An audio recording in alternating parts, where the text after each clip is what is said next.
rububiyah saja tanpa tauhid uluhiyah, ini tidak menyebabkan pelakunya masuk Islam, enggak. Dan pelakunya enggak disebut muslim juga enggak.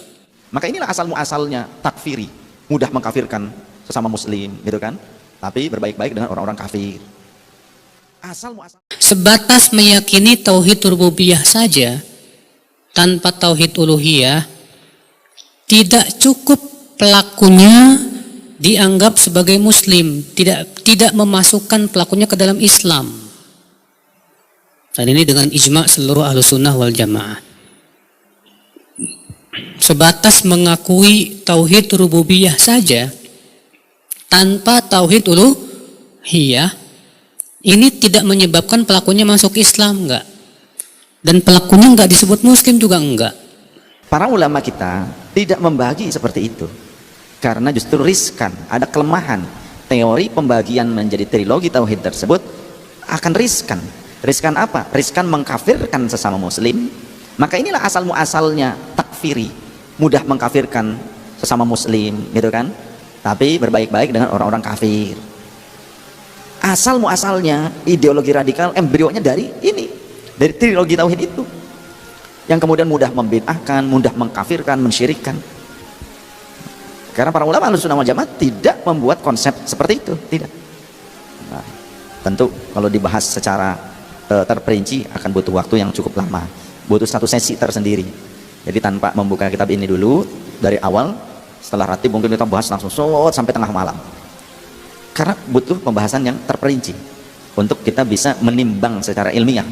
Jadi kita paham betul nantinya itu. Cuma kan waktunya sekarang, apalagi Pak dosen pulang ke Depok. Beliau dari Depok nih. Ini aja udah jam 10:30. Ini waktunya kurang cukup mungkin. Insya Allah lain waktu. Karena perlu pembahasan yang komprehensif.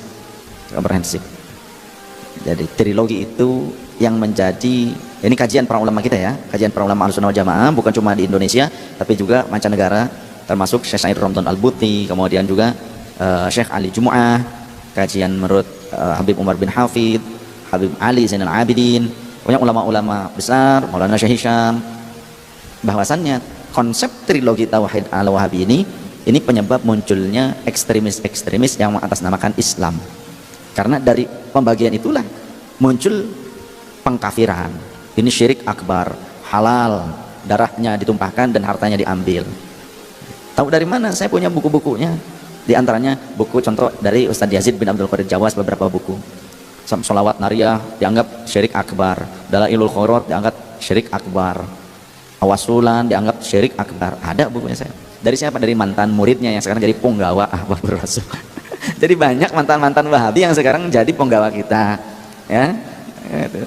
Pak Agus dulu itu sama dulu Pak Agus, tapi merasakan Ratib Al-Atas ini punya power yang luar biasa. Alhamdulillah jadi sekarang jadi penggawa kita, ya. Pak Ade, Mas Arif Alfian, itu muridnya Yazid bin Abdul Qadir Jawas dulu. Mas Arif Alfian tuh sekarang jadi sekjen MARC. Jadi pengikut Ustadz Wahabi itu dulunya, ya. Ada yang ustadznya, bahkan Ustadz Wahabinya alhamdulillah sekarang sudah sadar, gitu ya, sudah menjadi Ahlus Sunnah benar. Adalah kalau tadi kan sebagian teman-teman kita yang mungkin tidak keberatan dijadikan ini kisah hikmah mereka, perjalanan hidup mereka belajar agama.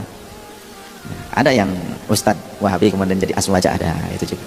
Ya, alhamdulillah berkah dialog mencari kebenaran, tapi dengan tujuan mencari kebenaran. Kalau mencari pembenaran ya susah. Ulama kita tidak menyetujui dan tidak membuat konsepsi trilogi tauhid. Itu saja jawabannya.